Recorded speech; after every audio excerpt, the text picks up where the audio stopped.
આજે વૈશાખ વદ આઠમ છે, શુક્રવાર, ગુરુવાર, 31/5/2023 24મું વર્ષ છે.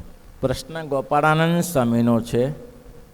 આપણે જાણીએ છીએ તેમ કેટલાક વેદાંતીઓ છે, એ તે વેદાંત મતને વેદોને માનનારા છે, તે ભગવાનને નિરાકાર કહે છે. નારદ શુક સનકાદિક જેવા મહાપુરુષો છે તે ભગવાનને સાકાર કહે છે. હે મહારાજ, આમાંથી હવે સાચું શું ને ખોટું શું આપ સર્વોપરી તમે જણાવો. ત્યારે શ્રીજી મહારાજ બોલ્યા છે. હવે મહારાજ એના પ્રશ્નના નિરાકારવાદીના ઉત્તર આપે છે. ભગવાન પુરુષોત્તમ તો સદા સાકાર જ છે ને મહાતેજોમય મૂર્તિ છે. ભગવાન સદા સાકાર છે, નિરાકારથી કંઈ કામ થાય નહીં. આકાશ નિરાકાર છે તો એનાથી મહારાજ કે ઘટપટાદી કંઈ પદાર્થ બનતું નથી. આકાશમાંથી કોઈએ મકાન બનાવ્યા? આકાશમાં કોઈ મકાન બને? આકાશના વાદળા ભેગા કરીએ તો કંઈ થાય? આકાશ મીન્સ અવકાશ, એ કોઈ અને મહારાજ કંઈ નિરાકાર છે, એમાંથી કંઈ બનતું નથી. મહા તેજોમય, મહારાજ કે ભગવાન સાકાર છે ને મહા તેજોમય મૂર્તિ છે. તો નિરાકારવાદીઓએ એમ કહ્યું હતું કે ભગવાન સાકાર હોય તો વ્યાપે નહીં. એને એના ઉત્તરમાં શ્રીજી મહારાજ કહે છે ભગવાન સાકાર થકા પણ વ્યાપે છે. કે કેવી રીતે? તો કહે છે કે મહા તેજોમય મૂર્તિ છે. મહા એક તો ભગવાન પોતાના તેજે કરીને વ્યાપે છે, અને બીજું અંતર્જામી શક્તિએ કરીને વ્યાપે. બે દ્રષ્ટાંતથી વ્યાપે છે. ભગવાન તેજોમય છે એટલે વ્યાપે છે, અને બીજી અંતર્જામી શક્તિ છે તેનાથી વ્યાપે છે. તો કે એટલું બધું તેજ ક્યાંથી હોય? ભગવાનની મૂર્તિમાં જો તમે સાકાર કહો છો તો સાકારમાં એવું બધું તેજ ક્યાંથી હોય? આખો વિશ્વમાં વ્યાપી જાય, આખા બ્રહ્માંડોમાં વ્યાપી જાય. હા, તો કેવી રીતે શક્ય બને? એટલે પછી શ્રીજી મહારાજ એના ઉત્તરમાં કહે છે એવું ન હોય. આ લાઇટનો ગોળો અહીંયા એક ટ્યુબલાઇટ અહીંયા બરતી હોય છે તો આખા હોલને પ્રકાશ કરતી હોય છે. આટલું તેજ ખાલી આ માઇક લાઇટમાં છે, તો પછી ભગવાનમાં ન હોય શું? તો કે તમે અંતર્જામી શક્તિની વાત કરો છો, એ કેવી રીતે બની શકે? એ વળી શક્તિ કેવી? એ ભગવાનમાં વળી શક્તિ, અંતર્જામી શક્તિ કેવી? મહારાજ કે એ તો કંઈ મોટું કામ નથી. શ્રીમદ ભગવદ્ ગીતાને વિશે ભગવાને ધૃતરાષ્ટ્ર અંધ હતા એટલે સંજયને દ્રષ્ટિ આપી, અને સંજય અહીંયા બેઠો બેઠો હવે ક્યાં હસ્તિનાપુર અને ક્યાં યુદ્ધના મેદાન, તો સંજય અહીંયા બેઠો થકો એને સમાચાર આપતો હતો કે આટલા મરાયા, આટલા યુદ્ધમાં આ થયું, ધૃતરાષ્ટ્ર મહારાજાને કહેતો હતો. તો કે એક સામાન્ય માણસને જો ભગવાન દ્રષ્ટિ આપે છે તો ભગવાનના ભક્તની પાસે આટલી બધી શક્તિ હોય છે, તો ભગવાનમાં અંતર્જામી શક્તિ હોય એમાં શું આશ્ચર્ય છે? એમાં શક્તિ હોય તેમાં આશ્ચર્ય શું છે? તમને શું આશ્ચર્ય લાગે છે? તો કે આ કેવી રીતે? તો કે આ સંજયને કેવી રીતે બન્યું? સંજય આખા મહાભારતના યુદ્ધના સમાચાર આપ્યા, દૂરદર્શન કરી બતાવ્યું, દુશ્રવણ કરી બતાવ્યું, તો કેવી રીતે બની શકે? સ્વામિનારાયણ ભગવાન વન વિચરણ કરતા હતા ત્યારે એક સંતનું જૂથ મળ્યું. એ સંતો બધા સારા હતા, દૈવી હતા, ભગવદી હતા. એટલે સંતોની સાથે મહારાજ અઠવાડિયું રોકાયા, અને આ બધા સંતોને મહારાજ ગમી ગયા. એને જમાડતા, એ જેમ મહારાજ કહે તેમ કરતા. પછી એને એમ તો એની અપેક્ષા એવી હતી કે વર્ણીજી આપણે જૂથમાં રહે તો ઘણું સારું, આવા ત્યાગી, આવા તપસ્વી, વચનસિદ્ધ પુરુષ આપની સાથે રહે તો ઘણું સારું. એટલે એમને કહ્યું કે વર્ણીજી, અમે તમારી સેવા કરીશું, તમે અમારી સાથે રહો. પ્રશ્ન એ નથી, મહારાજે કીધું કે અમે તો કાલે જવાના છીએ, અમે આમ કોઈ જગ્યાએ રોકાઈ, આપ સાધુતાવાળા છો આટલા દિવસ રોકાયા, બાકી અમે કોઈના બંધનમાં આવતા નથી. મહારાજ કાલે રોકાવાના છો તો કાલનો દિવસ રોકાઈ જજો, કાલ સવારે ન જતા સાંજે જજો. આગ્રહ બહુ કર્યો પણ મહારાજને રોકાવાની ઈચ્છા જોઈ નહીં. એટલે કહ્યું તો મહારાજ કે કેમ કાલ સાંજ સુધીમાં? એ કે મારા શિષ્ય અહીંથી 40 ગાઉ ઉપર છે અને તે રાજા છે, અને એ રાજા આપના જેવાના દર્શન ઈચ્છે છે. તો એ મેં એને કહી દીધું છે. પણ કે મહારાજ કે તમે અહીંયા બેઠા છો અને એ 40 ગાઉ એટલે કેટલું બધું, 120 માઇલ દૂર થાય, તો ત્યાંથી તમે કેવી રીતે સમાચાર આપ્યા? તો કે અમારી વિદ્યાએ કરીને. એમ તો કે હઠ સાધન, હઠયોગની સાધના કરીને મેં એને કહી દીધું છે પોતાના સેના સહિત કાલે 4 વાગ્યા સુધી આવી જશે, પોતાના સાધનાના સમાલા સહિત ઘોડા બધું. તો મહારાજ કહે છે જો આ જગતમાં સામાન્ય સાધુ પુરુષોમાં પણ આવી તાકાત હોય છે કે દૂરદર્શન અને દુશ્રવણ કરી શકતા હોય છે, તો ભગવાન તો અનંત કોટી બ્રહ્માંડના રાજા છે, એનામાં આ તાકાત હોય, એમાં આશ્ચર્ય એ કોના થકી પામ્યા? એ શક્તિ પામ્યા કોના થકી? તો કે ભગવાન થકી પામ્યા. તો ભગવાન થકી એવી શક્તિ પામ્યા તો ભગવાનમાં શક્તિ નહીં હોય?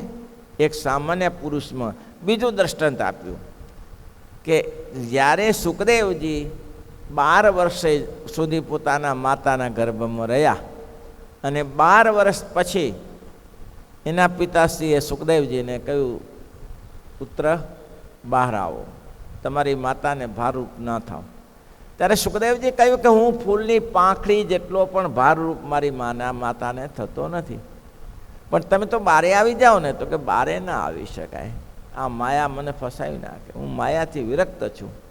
કારણ કે 9 લાખ જોગીઓ જ્યારે એની પરિસ્થિતિ થઈ ત્યારે એને કીધું કે તમે એક કામ કરો, થોડી વાર માયા ખેંચો, હું આવી જાઉં બહાર, થોડી વાર માયા, મને માયાથી રહિત થવું છે.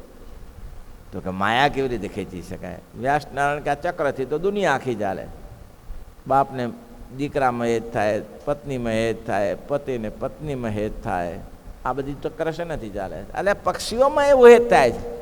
ગાય ભેંસે પોતાના બચ્ચાને જન્મ આપ્યો હોય છે તો એની પાછળ કોઈને ઊભા દેતી નથી. કૂતરી વ્યાણી હોય તો એને આવે તો એને ફાડી ખાય છે. આ કેમ થાય છે? તો કે આ માયાને કારણે થાય. એ માયા હું ખેંચી ન શકું. તો કે માયા ખેંચશો નહીં તો આ સુધી બહાર નહીં આવું. પછી સંકલ્પ કર્યો કે ગાયના શિંગડા ઉપર રાઈનો દાણો રહે એટલી વાર ખેંચું તો બસ ખેંચી નાખું. એટલી વાર માયા ખેંચી, એમાં 9 લાખ જોગી જન્મી ચૂક્યા અને 9 લાખ આ પુરુષ તપ કરતા થઈ ગયા અને ભગવાને એને ભવિષ્યમાં દર્શન આપેલા વન વિચરણ દરમિયાન. તો સુખદેવજી જન્મી ચૂક્યા. સુખદેવજી જન્મ્યા તો જન્મતી વેળાએ તો શરીરમાં આખું કવર થયેલું હોય ને, ચરબીનું કવર હોય ને, કવર સહિત ભાગ્યા. કવર છોડવા ન રહ્યા, કવર સહિત ભાગ્યા. એને ઓછાળ કહેવાય છે, એના સહિત ભાગ્યા. તો એના પિતાશ્રી કે લે ઊભા રહો, ઊભા રહો સુખદેવજી, ઊભા રહો. તો કે ઊભું નહીં રહેવાય, મને એ માયા પરેશાન કરે. અને ભાગ્યા તો એવા ભાગ્યા. હવે આ સુખદેવજીની વ્યાસનારાયણની ઉંમર 80 વર્ષની અને આ સુખદેવજી 12 વર્ષના. હવે એની પાછળ દોડો તો કઈ પહોંચી રહી. હવે પહેલાંને પહોંચાયું હતું એટલે કંઈ પહોંચી ન વળ્યા. પછી એને સંકલ્પ કર્યો કે આમ તો નહીં પહોંચી વળું. એટલે વૃક્ષો દ્વારા સાદ પાડ્યો. વૃક્ષો દ્વારા સુખદેવજી પાછા ફરો, પાછા ફરો. ત્યારે સુખદેવજીએ વિચાર્યું કે આટલે દૂર છે તો મારો સાદ પણ નહીં પહોંચે. એને વૃક્ષ દ્વારા કીધું પિતાશ્રી પાછો નહીં વરું, પાછો નહીં વરું, આપ ઘર ભેગા થઈ જાઓ, તમારે ને મારે કંઈ લેવા. અરે બેટા તને તારા આધારે તમે જીત. અરે બેટો કોણ, પુત્ર કોણ ને બાપ કોણ, એ બધી અહીંયાની રચના છે, ભગવત ધામની આ રચના નથી. સુખદેવ તો કહેવાનું એમ કે વ્યાસનારાયણ પૃથ્વીમાંથી આમ વૃક્ષો દ્વારા બોલી, વનસ્પતિ એટલે કે આ વિભૂતિ દ્વારા બોલી શકતા હોય, વ્યાસ જેવા વ્યાસ બોલી શકતા હોય, સુખદેવજી વ્યાપી શકતા. ટૂંકમાં કહેવાનું ઝાડ પાડમાં વ્યાપ્યા. તો એ સુખદેવજી જેવા જોગી, આ શ્રીમદ ભાગવતમાં લખેલી વાત છે કે નવીન વાત છે નહીં એમાં, કે એમ આશ્ચર્યજનક વાત નથી કાંઈ, તે તો શક્ય છે. તો તમને માન્ય રાખવું જ પડશે. એટલે મહારાજ અહીંયાથી કહે છે એ અંતરજામી શક્તિએ કરીને, એનાથી અંતરજામી શક્તિથી જો આપ્યા ને ત્યારે છે નથી સર્વત્ર પૂર્ણ એવું જે બ્રહ્મ સચ્ચિદાનંદ બ્રહ્મ છે, તે તો મૂર્તિમાન એવા જે ભગવાન પુરુષોત્તમ નારાયણનું તેજ છે. કેવું છે? તેજ છે. જે સર્વત્ર સૃષ્ટિનું સંચાલન કરે છે એ ભગવાન કોના દ્વારા કરે છે? કરે છે કોણ? તેજ કંઈ કરવા સમર્થ નથી, પણ કરે છે કોણ? કરે છે ભગવાન. એ ભગવાન એની અંતર્જામી શક્તિથી પ્રેરણા કરે ત્યારે આ થઈ શકે. એટલે તો મારા આગળના વચનામતમાં કહ્યું કે વિરાટને ઊભું કરવું થયું. વિરાટમાં ઇન્દ્રિયો બધી આવી ગઈ, બધું આવી ગયું, પછી વિરાટને ઊભું થવું તો ઊભું જ ન થયું. અરે પણ બધું જીવ અંદર નાખ્યો, હવે ઊભું થાવ તો કે ના થયું. ભગવાને અંતર્જામીએ શક્તિએ કરીને વિરાટમાં પ્રવેશ કર્યો ત્યારે વિરાટ ઊભું થયું અને એ વિરાટ પોતાનું કામ કરવા સમર્થ બન્યું. એટલે કે ભગવાન સિવાય કંઈ થઈ શકે નહીં. પણ તે જ શ્રુતિએ પણ કહ્યું છે જે ભગવાન તે તો મૂર્તિમાન એવો પુરુષોત્તમ ભગવાન તે જ છે. અને શ્રુતિમાં પણ કહ્યું છે ભગવાન માયા સામે જોતા હવા. ત્યારે એક શ્રુતિ છે વેદમાં, એવી શ્રુતિ સ ઈક્ષત, આ શ્રુતિ વેદની છે. સ ઈક્ષત એટલે ભગવાને માયા સમૂહ જોયું. તો તમે એમ કહો છો કે આવી કોઈ શ્રુતિ ભણી બતાવો તો આ સ ઈક્ષત આ શ્રુતિ તો છે.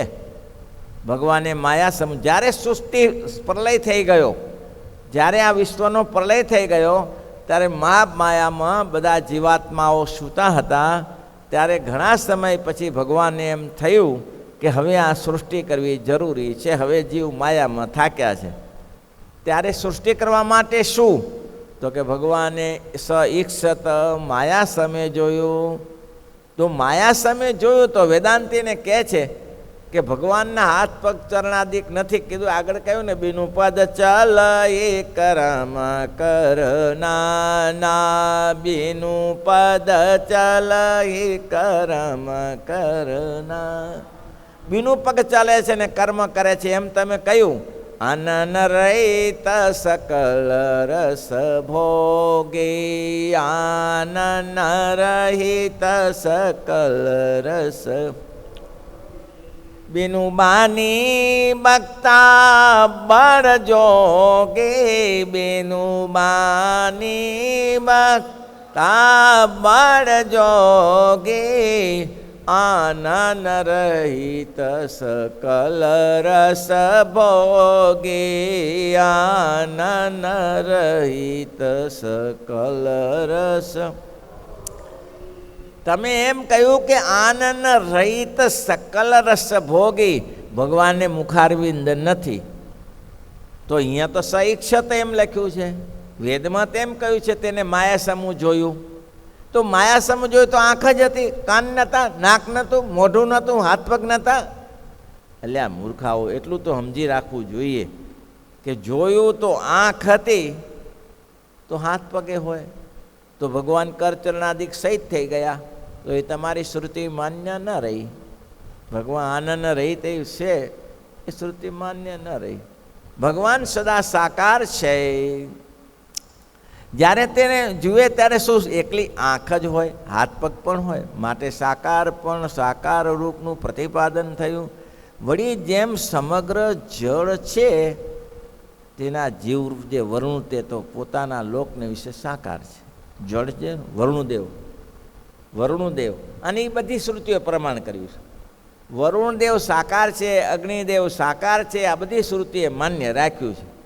તો બધી શ્રુતિએ વરુણદેવને માન્ય રાખ્યું છે. તો પાણી શું સાકાર છે? પાણી સાકાર છે કે નિરાકાર છે? પાણીના મકાન બનાવાય? પાણીના કોઈ મકાન બનાવ્યા? પાણીનું કોઈ મકાન ન બનાવી શકે. પાણીમાં મકાન બને પણ પૃથ્વીનો ઉપયોગ કરવો પડે, બને ને? પાણીમાં મકાન બને તો પૃથ્વીનો ઉપયોગ કરવો પડે. પાણી નિરાકાર છે પણ વરુણદેવ સદા સાકાર છે. તો આ ભગવાનનું સાકાર સ્વરૂપ નક્કી થયું, ભગવાન નિરાકાર નથી. આવું ઘણું બધું હોય. મહારાજ આ વચનામૃતમાં બહુ સ્પષ્ટીકરણ કર્યું છે. કોને? તો કે જેને તત્વપૂર્વક જાણવું હોય તેને, અને જો શાંતિથી ઊંઘી જવાનું માથાકૂટમાં પડ્યા સિવાય. કેમ? ખાવા તો મળે જ છે ને, સ્વામિનારાયણના વસ્ત્ર પહેર્યા, ભગવાન સ્વામિનારાયણની ચૂંદડી ઓઢી તો સ્વામિનારાયણ ભગવાન દરેકને ખાવા આપે છે ને. જગતના બાવાજીને ખાવા પણ મળે કે ન મળે, માગી ખાવું પડતું હોય, પણ સ્વામિનારાયણના સાધુને ક્યાંય માગી ખાવું પડતું નથી. લીલા લહેર મહારાજે કરી છે ને. ગમે તો જઈએ. હા લીલા લહેર કરી છે, કલ્પના વગરની લીલા લહેર કરી છે. ધર્મતનદાસ સ્વામી કહેતા, અમે નાના હતા અને મગજની લાડુડી બધી તૈયાર થાય, માલ અમે તૈયાર કરીએ, પછી ત્યારે આપણે ત્યાં પાકશાળાની સેવામાં એટલે 15-20 મણનો મગજ તૈયાર કરવો પડે. અને વહેલી સવારે ચોકીઓ ભરીને સામે બહેનોનું મંદિર, અત્યારે તો બધું વિસ્તારવાળું થઈ ગયું રસોડામાં, અત્યારે તો બહેનોનો વિભાગ કરી દીધો, ત્યાં જ એટલે 2 લાડુ વારી જાય. તો સામે મૂકવું પડે, વેચમાં રસ્તો, એટલે 7 વાગ્યા પહેલાં બધો મગજ પહોંચાડી દેવો પડે ત્યાં. અને સાંજે આરતી થયા પછી લેવાય, અંધારું થાય, બધો રસ્તો વાહન ઓછા થઈ જાય. હવે એમાં લાડુડીઓ બનાવીએ, ગરમ લાડુડી મગજની વારવાની, એટલે કડક થઈ જાય. એટલે સાંજે તપેલા ભરાય બધા એના છોકરાઓ, તે તપેલા ભરાય તો ચોખ્ખું નીચે કરી રાખ્યું, નીચે લાડુ પડી જાય છોકરા નાખે. તો સ્વામી સરસ કહેતા, અલ્યા તમારું ભાગ્ય તો ઢેખાડામાં હતું, તમારું ભાગ્ય તો ઢેખાડામાં હતું, પણ આ જુઓ લાડુ ચારે બાજુ ભરે છે. ઢેખાડા મટી ગયા અને લાડુ ચારે બાજુ. પણ આપણે બધા ખેડૂતના છોકરા છીએ, કેટલા વર્ષ સુધી 2 બળદિયા અને સાથી લઈને ફર્યા, કાંઈ બાકી ન રાખ્યું. ખાડા ખોદવાના બાકી ન રાખ્યા, ખેતી કરવાનું બાકી ન રાખ્યું. ધૂન તાપમાં બળદિયાની પાછળ, બળદિયાના ઠેકાણા નહીં ને આપણે ના પાણી મળે ના કાંઈ મળે. હા, ક્યાં કરતા હતા. પણ આ મહારાજે કૃપા કરી અને આ સત્સંગમાં આવી ગયા તો એવા મહાપુરુષનો સમાગમ થઈ ગયો. મહાપુરુષોની સેવા કરી. તેથી કહેતા, બ્રહ્મચારી કહેતા, સેવા કરો, કપડાં ધોડાવે, ઓ કરે તે કરે કે ભગવાન રાજી થશે. અને ભગવાન રાજી થયા. તો આ મહારાજની દયા તો જુઓ, આ કંઈ સહેલી વસ્તુ નથી. અતિ હરી કૃપા જાય પર હોય, અતિ હરી કૃપા જાય પર. રામાયણની ચોપાઈ છે કે આ માર્ગમાં સુખ અને સુખ જ છે. આ માર્ગમાં ભક્તજનો સુખ અને સુખ જ છે, કંઈ દુઃખ છે જ નહીં. પણ મૂર્ખાઓ અંદર આવતા નથી. પત્ની ને છોકરા ને ઘર ને બહાર આખી જિંદગી કૂટી મરે ભાઈ, કૂટી મરે આખી જિંદગી, કાંઈ ભલી વાર નથી આવતી. જટો ને બટો 2 જણા હતા, 2 ભાઈ હતા. એટલે જટાને આગળ જાત્રાએ નીકળ્યા, જટો ને બટો 2 જાત્રાએ નીકળ્યા. પછી આગળ એને રહેવું હતું કોઈ જગ્યાએ, પણ કોઈ એને જટો બટાને કોણ 2 વાંઢાઓને કોઈ જગ્યા આપે, રહેવાને ઉતારવા આપે. એક માજીએ કીધું કે રહેવા આપું, પણ આ 2 મણ બાજરી દરી નાખવી પડે. રાત્રે રહેવા આપું તે 2 મણ બાજરી દરી નાખવી પડે. 2 જણા હુતા, પણ હારા માકડ બહુ હતા. એટલે જટાએ બટાને કહ્યું, જટા તો કે હા, આ માકડ બહુ છે, લાઈને તારે આ બાજરી દરવાની છે, માજીએ રહેવા આવ્યું છે, બાજરી દરી નાખીએ. તો 2 જણા ઘંટી ચાલુ કરી. આખી રાત્રિ ઘંટી, 2 મણ બાજરી, આખી રાત્રિ ઘંટી. બટાએ જટાને પૂછ્યું, કેટલું બાકી રહ્યું? તો શું બાકી રહ્યું? તો કે બાજરી કેટલી બાકી છે? એ તું નહીં નાખતો? તો કે ના, હું ચા નાખું? ત્યારે આખી રાત્રિ દળ્યું અને ખાલી હાથે ઊભા થયા. માજી તો એને જવા દે એમ હતા નહીં પાછળ. આખી રાત્રિ દળ્યું. આ ગ્રસ્તનું આના જેવું છે, હું જોઉં છું. આખી રાત્રિ દળે અને ખાલી હાથે જાય. એના કરતાં આપણે મહારાજનો આશ્રય કર્યો છે તો કેવા જલસા કરીએ છીએ. લ્યો, મહારાજના થઈને રહ્યા છીએ તો. અને જો સંતો, મેં જોયું કે ખેરખા માણસ હોય, મૂડીનો મહંત ખેરખા હતો. તે દિવસમાં એને 10 કરોડનો 3-4 કરોડનો એનજીઓ રાખેલો ભૂકંપમાં. આવો મોટો માણસ. અને જ્યારે શિકાગોમાં સભા ભરાણી ત્યારે બધા દેશના લોકોને બોલાવ્યા, કોઈ ન ગયા. આ માણસ ગયો શિકાગો. સભામાં જે આવ્યો, ભલે પ્રવચન ન કર્યું પણ જઈ તો આવ્યો. હવે એવો માણસ જુઓ તો જુઓ. અત્યારે એક કેબિનમાં કંઈક ધંધો કે કટલેરીનો ધંધો કરે. કરોડો રૂપિયાની મિલકત એની જોડે હતી, જોવું હોય તો જોઈ લો. આ તો સ્વામિનારાયણનો થાય ને ત્યાં સુધી લીલા લહેર હોય. મહારાજનો મૂક્યા પછી કાંઈ વરે નહીં ભાઈ. આ સ્વામિનારાયણ સંપ્રદાય છોડ્યા પછી આખી જિંદગી કૂટાવાનું છે, તેમ છતાં જાય છે ને છોડીને નથી જતા. આટલી મુસીબત છે, કાળી મજૂરી કરવી પડે છે. એ સારું લાગે છે? એ સારું લાગે છે? શું મજૂરી કરીએ? હું એમ કહું કે સંતો મેં મજૂરી કરી ત્યારે ઊભું કર્યું છે. હું મારા દિલથી માનું તો મને ખબર છે કે ગ્રસ્તાશ્રમ જેવી મેં અહીંયા મજૂરી નથી કરી. ગ્રસ્તાશ્રમ અહીંયા કોઈ જગ્યાએ મહાપૂજા કરવા ગયા છું કે હરિભક્તોને ગયા છું તો હરિભક્તો બિચારા ખાવાનું તો આપતા જ હતા ને મહાપૂજામાં, ભલે પૈસા નહીં આપતા હોય. ગરીબ માણસો પૈસા ના આપે, મહાપૂજા કરી તો મહાપૂજા કરવાથી ભગવાન રાજીએ થાય અને લીલા લહેરે કરે ને. મજૂરી ભગવાનની પાછળ કરો તો સાર્થક થાય, પહેલી મજૂરી નિરર્થક થાય. કારણ કે તમે ગ્રસ્ત માટે એક સહેજે વાત છે. ઘર મકાન બનાવાતું હોય અને મકાન તમે બનાવીને ઈંટો પથરા ઉપાડો અને એમાં મજૂરી કરો, ઘરનું મકાન, અને સરસ બંગલો બની ગયો અને તમે રહ્યો અને મૃત્યુ થયું તો શું થાય? બહુ મહેનત કરી બંગલાની પાછળ, મૃત્યુ થયું તો શું થાય? ગુણાતીતાનંદ સ્વામી એક વાત લખે છે. ગુણાતીતાનંદ સ્વામી કે એક ભાઈને લોટરી લાગી તો 40 જણાનું કુટુંબ, સ્વામી લખે છે, તો 40 જણાનું કુટુંબ, ત્યારે લોટરી લાગી 2 કરોડ રૂપિયાની તે દિવસમાં. એટલે વિચાર કર્યો કે ચાલો ફરવા જઈએ. તો કે ક્યાં? સમુદ્રમાં નાવમાં બેસીને ફરીએ, ભગવાને ઘણું આપ્યું છે. આટલી મોટી લોટરી લાગી છે. ફરવા ગયા ને એમાં વાવાઝોડું ઉપડ્યું, તે બધા તળીએ ગયા. 40 બંગલા ફર્સ્ટ ક્લાસ બનાવેલા બંગલા, એટલા પૈસા મળેલા. ત્યારે તો 2 લાખમાં તો બંગલો બની જતો જોઈએ એવો. અરે હમણાં સુધીના ફ્લેટ કલોલમાં 1 લાખ, 1.5 2 લાખના મને સાંભળે તેમ વેચાતા હતા. એ ફ્લોટો તારે 70-80 લાખના છે. આટલો ફેર પડ્યો. એ બંગલા બની ગયા. સ્વામી કે 40 મારા આપણા એ બંગલામાં રહ્યા. બોલો, 40 બંગલામાં રહ્યા. આ ગ્રસ્તાશ્રમનો ધર્મ છે. એટલે શ્રીજી મહારાજના થશો તો મહારાજ તો લીલ. તમે કોઈ કલ્પના નથી કરતું કે આપણે આવી પોઝિશન ક્યાંથી મળી છે. આવી રાજાના દીકરા થઈને ફર્યા કરીએ છીએ. અમે સાધુ થવા માટે આવ્યા ને ત્યારે કરશનભાઈ બહુ સારા સત્સંગી, વેચનામતના પ્રકાંડ વિદ્વાન, ભુજ મંદિરમાં. પછી એ અમારે સાધુ થવા માટે વાતો કરતા કે સંતો છોકરાઓ નાના છો, અત્યારેથી તમે જો ભગવાનના થઈને રહો તો મહારાજ તમારે સેવા કરે, બેસાડે, ધ્યાન કરતા શીખાડે, માળા કરતા શીખાડે. પછી મંદિરમાં આવી જાય તો ખુશ થઈ ગયા. સાધુ થવા એ સાંભળ્યું ને તો ખુશ થઈ ગયા. એ પૂછ્યું કે આ છોકરું તો કે એ અહીંયા સાધુ થવા આવ્યું છે. વાહ, શાબાશી આપી, ધન્યવાદ. પછી શું કહે છે પગે લાગીને કે હવે છે ને તમે ભગવાનને ખોળે આવ્યા છો, એટલે બધાએ તમારા દર્શન કરશે. તમે ક્યારેક કરોડોપતિને જુઓ ત્યારે તમારું મન લલચાવવું ના જોઈએ. તમે કોઈ કરોડોપતિને જોયો કે આ તો કરોડોપતિ માણસ છે અને આપણે અહીં બેઠા છીએ, પણ તમને ખબર હોવી જોઈએ કે હું અબજોપતિ છું. તમને ખબર હોવી જોઈએ કે અબજોપતિ, કરોડોપતિ તમારા પગે પડે, તમે એને પગે નથી લાગતા.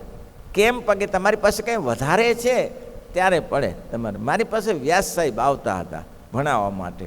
એના વ્યાસ સાહેબનો છોકરો અનંત વ્યાસ, એમાં આપણે ઇન્સ્ટ્રક્શન કરવા માટે આવ્યા હતા. એ વ્યાસ સાહેબ આવતા, એટલે વ્યાસ સાહેબ મને ભણાવે કે મને તમે શું આપશો એમ.